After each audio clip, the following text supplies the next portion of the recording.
Good morning Kuya, good morning mga kasambahay. Ako po si Doc Bong para sa Usapang Pangkalusugan.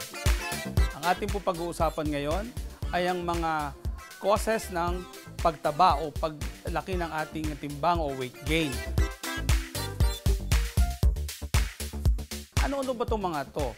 Napaka-importante na pag-usapan natin to sapagkat ang sobrang timbang ay nagkokos o nagiging dahilan ng mga sari-saring sakit na pwede nating maramdaman. Una, pwedeng ang cause nito ay yung tinatawag na hypothyroidism.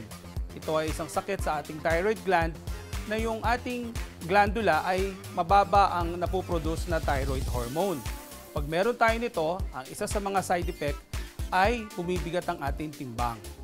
Kaya dapat patingnan natin kagad kung meron kang nararamdamang bukol o parang biglang pagbigat ng iyong timbang. Pangalawa, yung tinatawag na depresyon.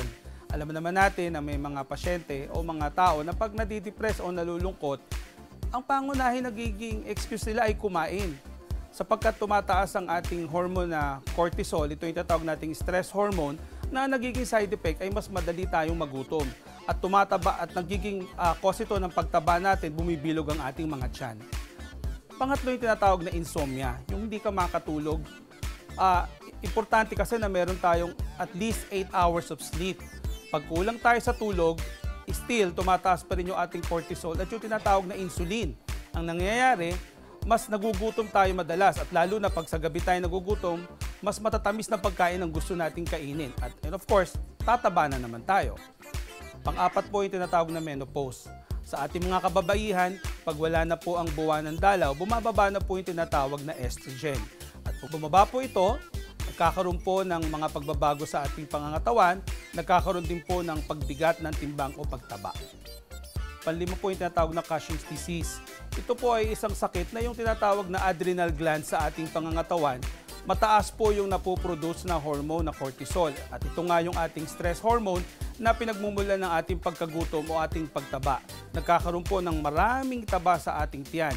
Kaya usually ito ay dapat na maeksaming mabuti, kung minsan nga inooperahan pa yung mga ganitong sakit. Of course, yung tinatawag na polycystic ovarian syndrome o PCOS. Hindi natin masasabi kagad sa mga kababaihan kung sinong meron ito. Pero yung biglang nagkakaroon ng maraming tagyawat, tapos lumalakas kumain at tumataba, importante magpatingin na kagad sa mga gynecologist. Baka mamaya meron tayong polycystic ovarian sa ating mga kababaihan, pinagmumulan din to ng pagbigat ng timbang. Of course, yung congenital heart disease. Ito yung sakit sa puso. Yung bang ang puso mo ay hindi na makatibok masyado kasi nga bumigat na ang timbang. No? Of course, ang side effect nito, nahihirapan ng ating puso sapagkat marami ng fat sa ating pangangatawan, lalo na sa ating puso, may paglaki na kasi. So, hirap ang puso natin pag overweight tayo. Of course, yung sleep apnea. Ito yung mga pasyenteng sa kanilang pagtulog, parang napuputol yung kanilang paghinga.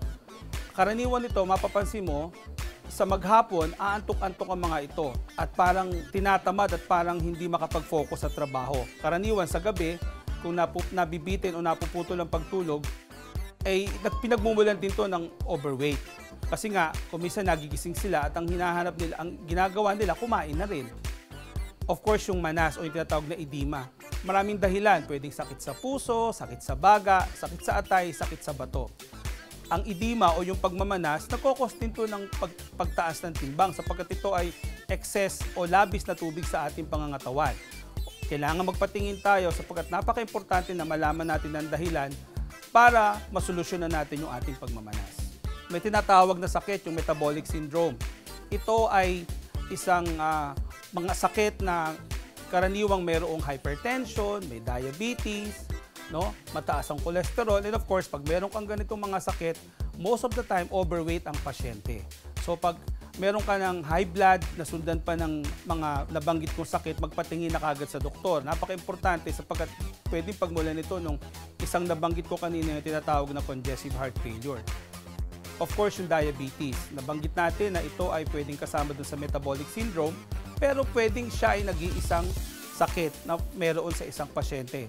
Karaniwan, ang mga diabetic patients matataba sa simula.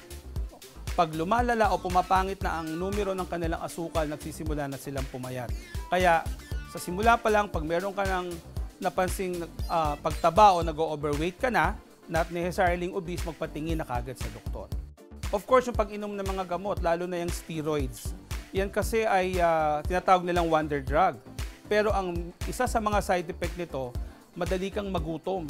And of course, pag madali kang magutom, mas madalas kang kumain, ayan na, tataba ka na rin. At meron pang mga gamot na pwedeng mag-cause ng pagkagutom na nagiging cause ng overweight, kagaya ng mga, of course, yung sleeping pills, yung antidepressant natin, at kung ano-ano pa. Meron ding isang gamot na mababanggit, yung tinatawag na beta blocker, na nagpapababa ng high blood, pero yun pala ang side effect, nakakataba rin kuminsan. So napaka-importante po, alam natin ang dahilan ng ating pagtaba, ano ba ang cause ng ating weight gain, para masolusyonan natin to. Importante po na tama lamang ang ating timbang para mas malayo tayo sa mga sakit na napakaraming side effect na maibibigay sa ating pangangatawan. Muli, ito po si Dr. Bong para sa Usapang Pangkalusugan.